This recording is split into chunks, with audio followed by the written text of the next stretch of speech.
Assalamualaikum warahmatullahi wabarakatuh. Halo Sobat Cakasana, berbagi fakta dan cerita kebajikan. Kembali lagi bersama saya Yogi Sukartono yang kali ini akan memandu acara podcast kita Warta Cakasana SMA Negeri 1 Baga. Ya, sebelum kita ke inti pembicaraan, saya sedikit akan membacakan pantun, Bapak Ibu. Ya, mentari pagi bersinar terang, di taman bunga kupu menari. Semangat belajar terus berkembang, podcast dimulai, ayo kita berbagi. Hari ini kita akan ngobrolin ya hal-hal yang mungkin menjadi sesuatu yang lagi rame kan. Ada AI, ada IoT ya. Jadi kita nanti membicarakan berkaitan dengan implementasi generatif AI ke dalam pembelajaran adaptif di sekolah, kemudian bagaimana kita menerapkan IoT juga di sekolah ya. Jadi kemampuan ini nantinya akan kita bahas bareng-bareng di sini.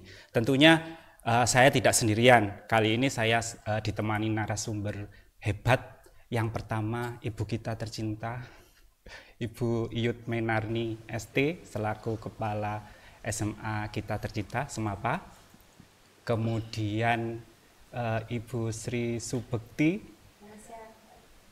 pengawas sekolah kita. Kemudian Bapak Dr. Hosairi MT, betul nggih Bapak? Dosen ITS. Oke. Ini mungkin pertanyaan yang pertama saya tujukan kepada Bu Yudi, kita langsung aja nih ya. Terkait dengan program ini Bu ya, jadi hari ini dan besok kita akan mengadakan workshop kan terkait implementasi generatif AI sama IoT. Sebenarnya tujuannya itu apa sih Bu? Mungkin saya cerita sedikit ya, kenapa kok kita mengadakan dua macam workshop ini ya. Untuk SMA 1 Baga ini kebetulan, sebetulnya bukan kebetulan, kita mendapatkan prestasi dari pemerintah ya. Kita mendapatkan reward berupa bos kinerja ya, dengan prestasi yang sudah kita dapatkan, sehingga kami perlu membuat program di mana program ini juga harus seiring sejalan dengan adanya kurikulum baru yang sudah ditetapkan oleh Bapak Menteri kita, di mana di kurikulum yang baru terdapat mata pelajaran terkait AI dan coding ya. Sehingga dengan adanya mapel ini, saya juga perlu menyeimbangkan juga dengan program yang telah diterapkan di sekolah, yaitu double track dan juga prodistik, di mana dalam salah satu keterampilan di double track yang diterapkan di SMA Negeri 1 Baga ini ada keterampilan digital skill ya, digital skill dan sehingga saya perlu merasa kita harus meningkatkan harus upgrade skill kita terkait digital skill tersebut. Kemudian yang kedua, dengan adanya program prodistik, di mana di dalam prodistik ini ada berbagai macam event-event yang sangat-sangat positif ya. Ada kegiatan Prokomit di sana dengan berbagai macam lomba yang ditandingkan di sana, di mana salah satunya itu juga ada robotika ya di sana. Sehingga berdasarkan dua macam program tersebut, kemudian adanya kurikulum yang baru dari pemerintah, saya merasa perlu memasukkan AI dan coding ini dalam pembelajaran kita. Sehingga setelah saya komunikasi dengan Bapak narasumber kita yang luar biasa ini ya, kami mendapatkan masukan, dan mendapat pengarahan dari beliaunya, sebaiknya kita membuat semacam workshop atau pelatihan ini terkait penerapan Gen AI ini dalam pembelajaran adaptif. Itu yang pertama. Dan yang kedua, bagaimana sih penerapan IoT dalam dalam dunia pendidikan kita gitu ya. Jadi untuk penerapan IoT dalam smart teknologi ya di lingkungan sekolah itu seperti apa sih, sehingga harapan kita ke depan siswa-siswi yang ada di SMA N 1 Paga ini bisa menerima ataupun bisa menjalankan kurikulum ini ya, dengan adanya AI dan coding ini bisa menerapkannya dalam pembelajaran, bukan hanya guru, bukan hanya siswa, termasuk guru-gurunya juga. Jadi kita harus siap sebelum kita melaksanakan, kita siapkan diri kita dulu, tenaga pendidik kita siapkan lebih dahulu, sehingga apabila mereka sudah siap dengan program-program tersebut, harapan kami mereka juga bisa men-sharing ilmu tersebut kepada siswa. Harapan kita murid-murid kita juga lebih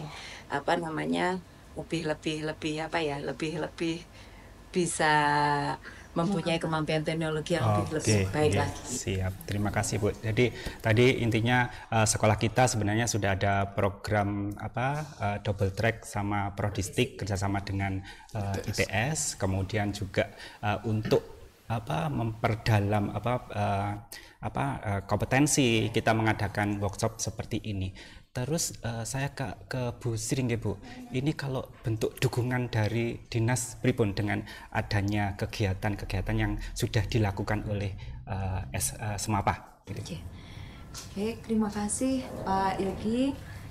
Saya mewakili cabang Dinas Pendidikan Kabupaten Malang mengucapkan terima kasih kepada SMA Negeri 1 Paga yang sudah bertransformasi melayani untuk mempersiapkan diri menuntun Gen Z di sekolah kita ini untuk menyongsong generasi emas ya. Karena tepat sekali program yang digelar oleh Bu Iyut itu dengan perjalanan atau misi pendidikan kita mempersiapkan generasi emas. Kami juga merasa berterima kasih kepada ITS yang berkenan untuk mendampingi kami. Tanpa beliau-beliau kita kayaknya baru mencari ini perjalanannya. Karena saya melihat bahwa implementasi pembelajaran coding dan AI ini betul-betul dinanti oleh guru-guru. Dan tadi kita sudah mengikuti sebagian perjalanan workshop ini bahwa pembelajaran apa yang disampaikan tadi adalah pembelajaran atau implementasi dari pembelajaran deep learning, Pak Yogi.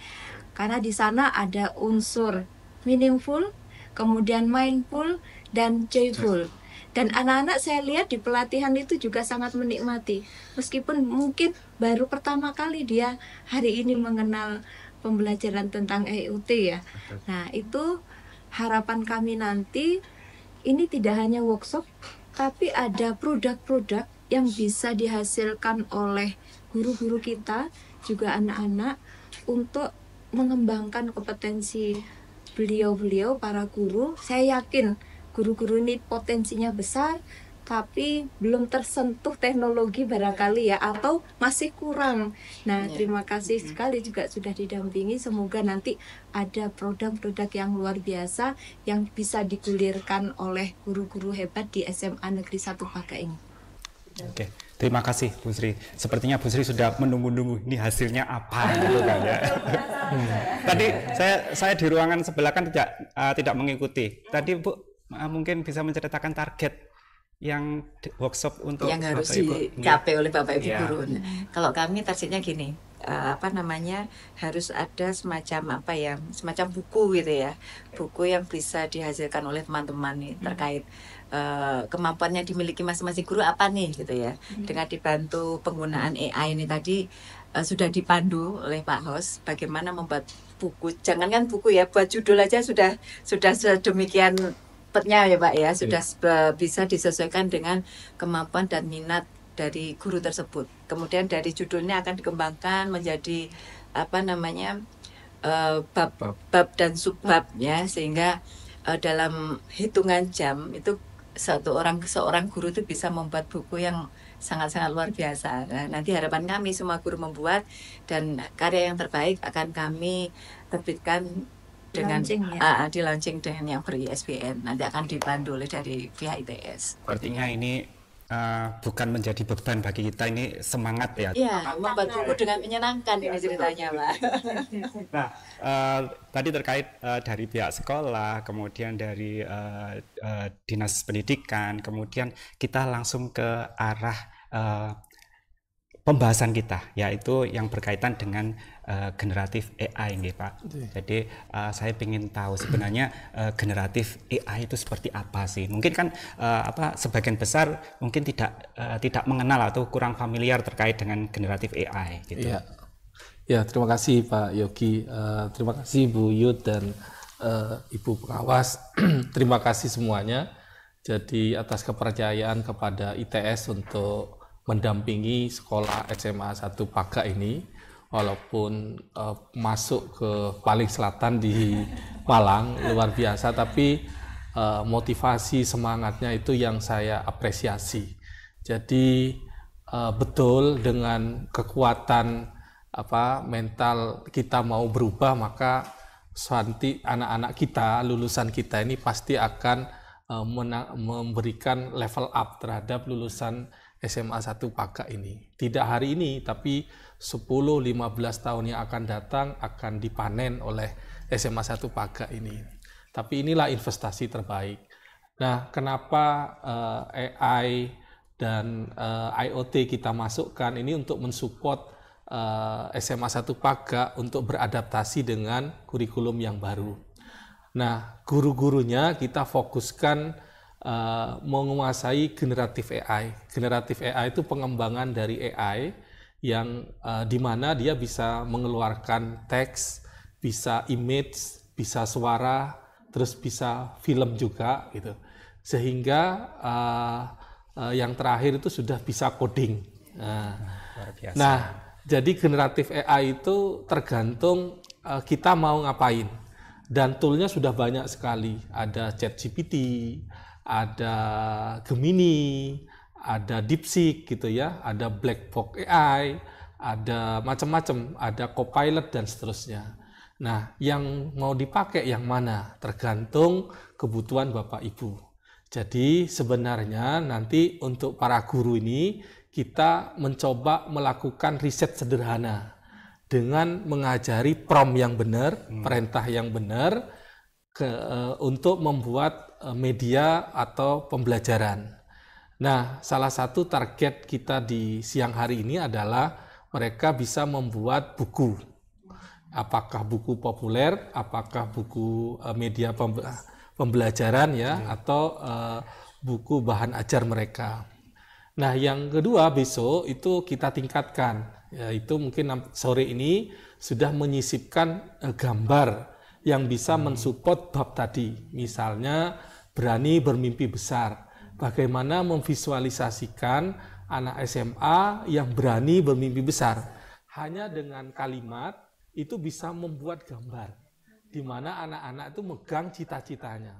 Dan mereka bermimpi sebesar apa yang dia inginkan. Gitu. Jadi tidak perlu tenaga ahli grafis. Ya. Dengan ChatGPT tadi nanti bisa di-generate. Nah, yang terakhir besok adalah mengenerate voice atau musik atau suara dengan video. Jadi besok tidak perlu tag video kayak gini. Kita hanya ingin membuat video di pesawat terbang, terus woro-woro, SPMB di SMA 1 Paga sudah dimulai. Nah, itu sepertinya cocok. Ayo daftar, hari ini ditutup gitu. Besok kita akan ajarkan pakai VO3 dengan prompt yang banyak untuk SPMB itu. Jadi sangat menarik ini bagi guru-guru. Nah, memang di VO itu durasinya tidak panjang. Jadi nanti ceritanya dipotong-potong-potong, nanti disambung pakai CapCut gitu. Oke, nah, itu untuk guru. Sedangkan untuk siswanya beda lagi, karena kita lebih mendekatkan ke teknologi. Teknologinya adalah IoT dan coding. Jadi codingnya hanya coding untuk Internet of Things. Jadi mengendalikan alat elektronik atau sebuah alat di mana bisa dikendalikan dari jarak jauh menggunakan handphone mereka. Hidupkan, matikan atau memonitoring itu. Sehingga contoh topik yang diangkat di sini adalah smart garden. Sehingga nanti proses pemberian pupuk, pemberian siraman air dan proses pertumbuhan itu bisa dikirim langsung kepada yang memiliki aplikasi itu. Jadi anak-anak itu tidak hanya merangkai elektronika, tapi juga membuat aplikasi mobilenya. Jadi dua. Nah, ada yang ngerangkai, ada yang ngoding gitu. Nah, itulah yang disebut dengan Internet of Things. Jadi ada internetnya, terus ada sesuatu yang dikontrol di situ. Jadi seperti robot, Iya. tanpa harus saya nanti waktunya nyiram air kayak Iya, gitu, seperti kayak itu. Tapi Jadi minimal harus ada pengetahuan terkait tanaman itu juga ya Pak betul. ya. Jadi pH-nya Nah, berapa, pH, suhunya berapa, betul, itu harus betul. dipelajari. Fisiologinya. Betul. Nah, terkait tadi Bapak menyebutkan generatif AI itu ada katanya dengan prompt ya Pak. Iya. Mungkin saya salah satu yang terbiasa dengan AI.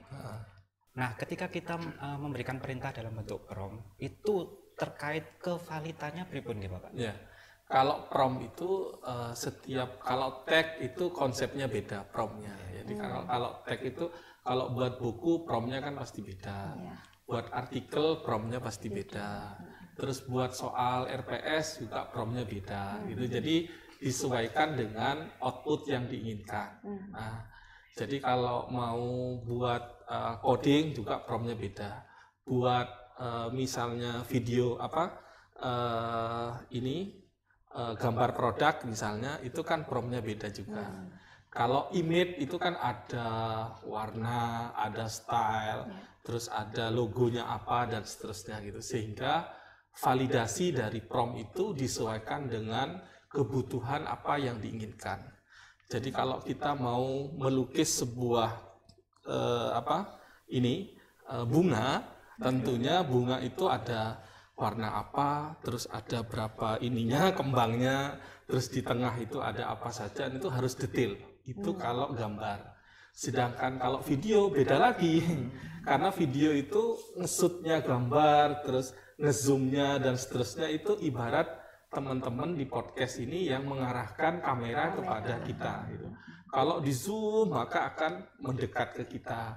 Kalau diambil dari kanan, kiri dan seterusnya itu akan beda. Sehingga kemampuan kita itu harus bisa mengimajinasikan. Kalau membuat video, kita seolah-olah sebagai teman-teman kreator ini memahami konsep pengambilan video. Nah, jadi kalau buat video harus tahu nih cara pengambilannya. Nanti kita kasih tahu, sudah ada rumusnya itu. Sehingga nanti mereka bisa ambil mau di pesawat diambil dari atas gitu. Pesawat diambil dari samping. Nah, itu akan beda hasil. Jadi kevalitan itu tergantung bagaimana kita menerjemah output yang diinginkan. Berarti promptnya harus detail. Betul. Ini kan nanti berkaitan dengan output kita membuat buku. Betul. Kita kan mungkin salah satunya saya takut nanti dikira plagiasi atau apa gitu. Jadi gini, plagiasi itu akan tercipta kalau kita nyontoh. Nah, nyontoh gitu ya. Kalau kita menyusun prompt, pastinya tidak akan plagiasi. Contoh, di dalam prompt itu kan ada poin-poinnya. Nah, tadi kan saya ambil yang garis besarnya aja, misalnya ada 5 subbab gitu. Tapi kalau mau original 100%, maka subbabnya itu harus diidentifikasi. Jadi ada bab utama, misalnya berani bermimpi besar. Terus yang pertama, apa bedanya impian? Impian itu apa misalnya? Cita-cita itu apa? Jadi kita harus mendetailkan itu. Semakin detail itu dari otak kita, terus biarkan AI untuk menyempurnakan. Itu pasti original. Jadi kita tulis dulu konsepnya, terus nanti tolong perbaiki kalimat yang tidak SPOK-nya tidak jelas nih, kita kan biasanya nulis SPOK-nya tidak jelas. Tolong perbaiki susunan outlet buku subbabnya ini, diperbaiki dulu. Baru itulah disebut dengan originalitas karena itu dari kita. Yang nyambung-nyambung itu biarkan AI saja. Karena kita kan minim pengetahuan bahasa Indonesia yang cepat gitu ya. Nanti nggak butuh editor, Pak. Tidak perlu editor, editornya sudah AI di AI itu tadi. luar biasa. Nah, jadi plagiarisme itu tidak ada ketika kita sudah menyusun seperti itu. Jangan takut. Kalau buku itu plagiarismenya tidak terlalu detail seperti karya tulis ilmiah. Yang penting bisa mengajak pembaca menikmati apa yang ingin disampaikan di buku tadi. Apakah pesan moralnya, apakah edukasinya, apakah Mempengaruhi teknis-teknisnya, pikiran, kayak Pak, ya. gitu. Seperti itu. Jadi kalau proses ISBN itu plagiasi tidak terlalu detail, tapi yang penting etika kembali. Tadi kan mau saya ajari etika. Etikanya jangan 100% diambil, karena itu karya mesin. Karya mesin itu bisa menduplikasi dengan milik orang lain, karena itu kan big data yang diambil. Oleh karena itu kita yang harus mecah-mecah, lebih ngelis di list kita. Nah, itu kan kepakaran kita. Disitulah originalitas kita. Luar biasa. Insight dari Pak Bos dan membuka pikiran saya. Dari kemarin tuh bingung. Nanti karya saya ini masuk plagiasi atau tidak? Akhirnya terpecahkan di sini. Terkait dengan IoT, Pak. Ya, kira-kira apa yang harus kami persiapkan? Gitu. Ya. Kalau IoT itu sebenarnya adalah pembelajaran dari coding sebenarnya, coding dan ada elektronika gitu. Nah, yang terpenting di IoT itu adalah sebenarnya ada problem, terus anak-anak itu memecahkan dengan teknologi gitu. Salah satunya IoT, tapi juga ada yang permasalahan itu bisa diselesaikan dengan aplikasi gitu ya. Ada permasalahan di kita bisa terselesaikan dengan video gitu. Nah, jadi kenapa diajari IoT anak-anak itu supaya nanti harapannya AGA ini muncul di tingkat nasional maupun internasional. Amin. Dan ketika ada event-event misalnya inovasi siswa tentang teknologi ya dibuat karena sudah punya basic IoT. Contoh misalnya yang tidak difikirkan di sini banyak apa? Banyak kopi misalnya. Bagaimana monitoring perkembangan kopi menggunakan IoT misalnya. Jadi ini inisiatif teman-teman untuk bisa melihat problem dan bisa diinovasikan dengan teknologi. Nah, itu karyanya bisa ditulis terus diajukan. Harapannya yang dilatih ini misalnya ada 25 itu nanti diulang, mengembang ke adik-adiknya, terus mengembang lagi. Jadi investasi awal ini tidak hilang begitu saja. Jadi berkembang.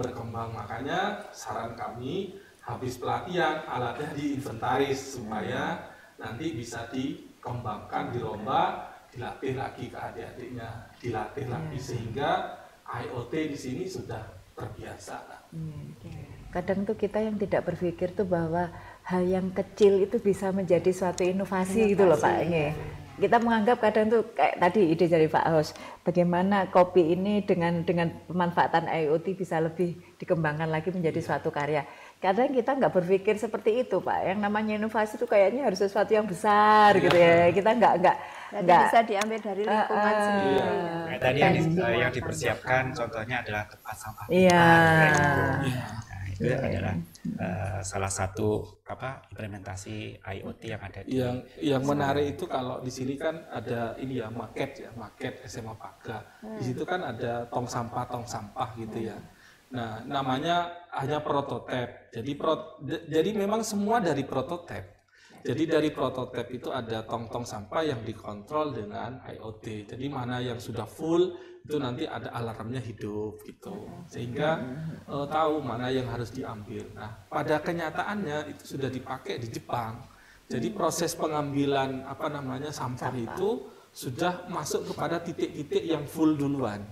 Tuh. Karena kalau yang full tidak diambil itu nanti masyarakat bingung untuk membuang sampahnya. Kalau di kita kan tidak giliran dari titik pembuangan sampah sana. Jadi di sana sudah dimonitoring pakai itu.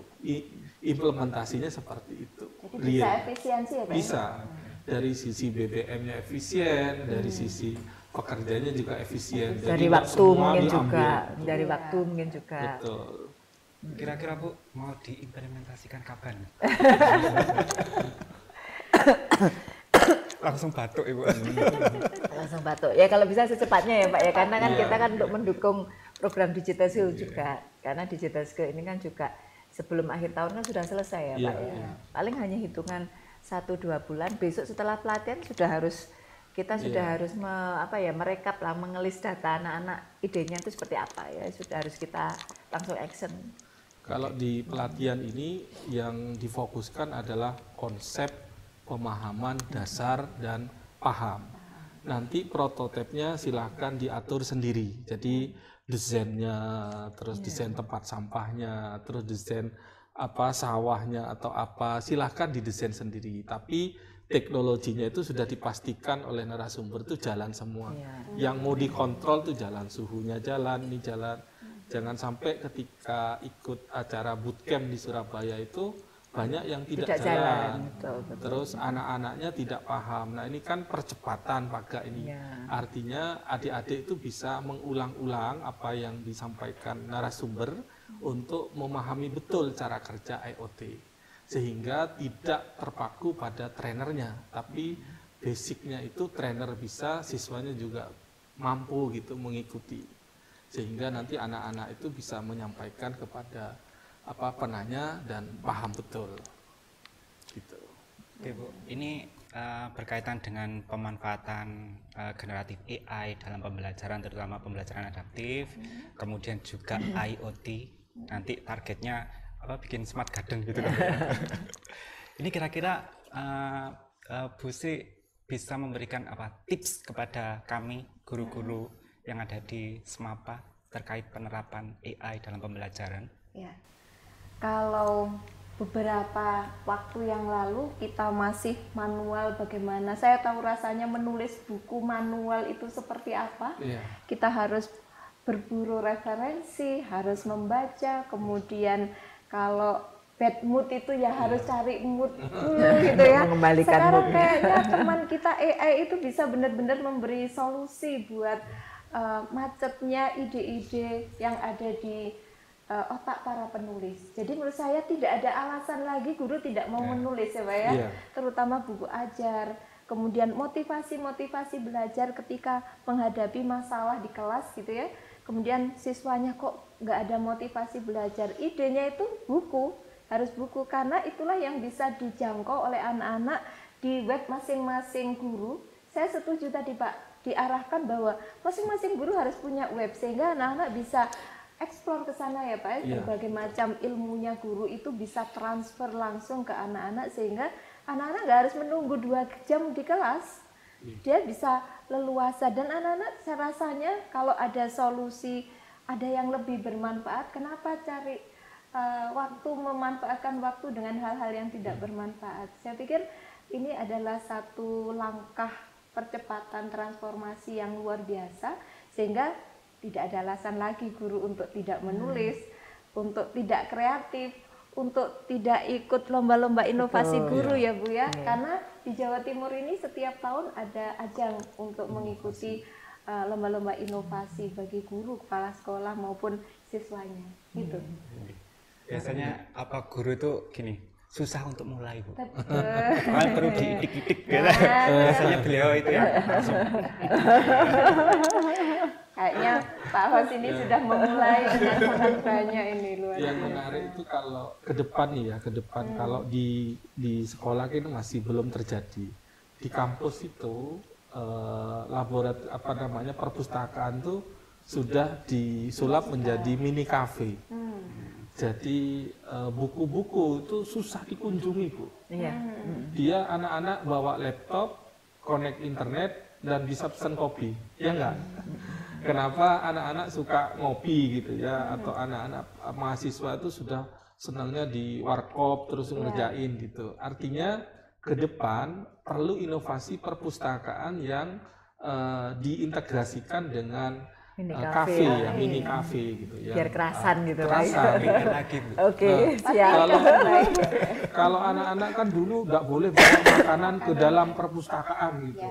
Ya nggak jadi, mau belajar aja terus haus mau gimana, lirik kanan lirik ini kan trennya sudah berbeda. Di kampus kita di ITE itu sudah lantai 1, lantai 3 itu sudah ada mini kafenya, sehingga sudah mulai tumbuh kembali. Jadi dari tren kunjungan mahasiswa itu kan turun nih, harus inovasi, survei Starbucks, survei ini dan seterusnya. Oh ternyata harus didekatkan dengan apa yang anak-anak muda ini senangi gitu.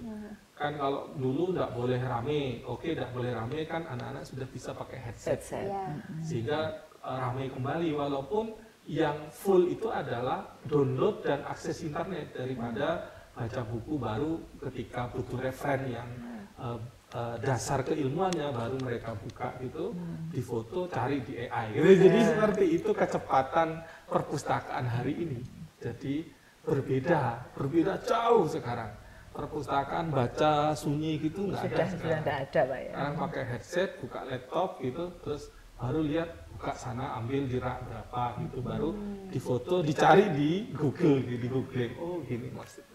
Atau difoto terus buat resumenya gitu. Jadi itu tren anak muda hari ini, dan saya akui kalau dari sisi knowledge anak-anak lebih cepat. Nah, jadi deep learning itu sangat kita optimalkan ketika anak-anak sudah terbiasa menggunakan AI. Tapi kita akan tanyakan apakah yang Anda jawab dengan AI sudah benar apa tidak. Jadi pertanyaannya itu lebih mendalam. Jadi kami kalau dulu kesulitan lulus S2, S3 artikel gitu, sekarang gampang Pak. Nah sekarang itu akan tergeser juga, nah, sehingga ke depan para mahasiswa itu lebih diarahkan kedalaman dari materi tadi, pemahamannya lebih dalam seperti itu. Terima kasih banyak Bapak, ini tadi luar biasa. Jadi intinya kita tentunya dalam menggunakan AI itu harus bijaksana, betul. Terkait prompt ya itu tadi. Kemudian apa Bu? Mungkin masukan yang sangat bagus untuk perpustakaan kita Pak. Karena kebetulan ini saya juga ada program untuk pembenahan perpustakaan ini Pak. Ini cukup memberi ide untuk saya. Literasi ya Bu ya. Luar biasa itu Pak. Bisa kita nanti kita terapkan di sekolah kita nanti. Amin. Kalau melihat kondisi sekolah kami, pripun Bapak? Mungkin nanti ke depannya, kira-kira. Kalau dari sisi akses ya, saya lihat originalitas anak-anak muda yang di sini itu masih bagus sekali, tidak dekat dengan perkotaan ya, paling permainannya apa. Jadi menurut saya SMA 1 Paga ini kalau terus berinovasi, terus mengupdate dengan sesuatu yang baru, guru-gurunya di-upgrade, di level up gitu. Jadi ya semua itu harus dipaksa, tidak hanya guru, dosen pun seperti itu. Terutama yang senior itu ya, senior di kami gitu, itu harus didorong, didekatkan dengan yang milenial. Karena kalau mereka nulis atau apa itu memang susah Pak ya. Jadi targetnya berbeda, kalau mereka itu lebih ke arah nulis buku, yang satunya nulis artikel gitu. Nah jadi ke depan harapan saya gurunya di level up, maka nanti anak-anak ini akan menjadi generasi emas semuanya. Karena dari sisi wilayah ini sangat-sangat luar biasa, anak-anaknya original sekali. Desa dan jauh, maksudnya akses ke sana agak jauh, kalau dipoles dia akan jadi pemimpin masa depan yang luar biasa. Jadi tergantung molesnya ini Pak. Iya, tergantung molesnya. Saya lihat dari originalitas wajah-wajah anak-anak ini kan jadi pemimpin-pemimpin yang nanti menggantikan orang-orang yang sudah senior gitu kan ya. Nah, saya lihat motivasinya terus diasah Pak. Bagus di sini. Terima kasih Bu Iyut, Bu Sri, Pak Hos, hari ini sungguh luar biasa. Jadi insight Bapak Ibu sudah membuka mata kami terkait pemanfaatan AI. Tadi di awal saya akan membacakan pantun. Jadi sebelum saya akhiri, saya pun juga akan membacakan pantun. Bisa ditanggapi terserah. Saya bacakan ya. Ilmu ditanam tumbuh berjuta. Sirami tekun dengan semangat guru. Asik. Sampai jumpa di sesi berikutnya. Semoga manfaat menyatu selalu. Amin. Saya Yogi Sukartono dalam Warta Cakasana SMAN 1 Paga. Sekian, terima kasih. Assalamualaikum warahmatullahi wabarakatuh. Waalaikumsalam warahmatullahi wabarakatuh.